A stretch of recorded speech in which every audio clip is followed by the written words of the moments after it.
Signore, fai che possiamo continuare a portare il tuo amore dovunque andiamo.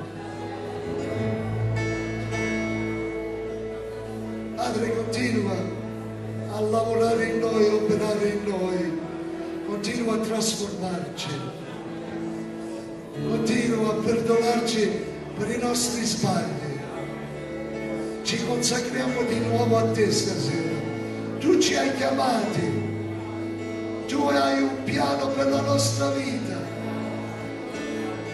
tu hai un futuro meraviglioso e ci mettiamo nelle tue mani, nel nome di Gesù.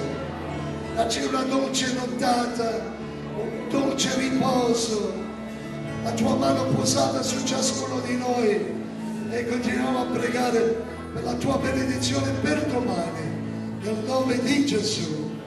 Amen. Amen. Alleluia. Amen. God bless you. Dio vi benedica. A domani mattina.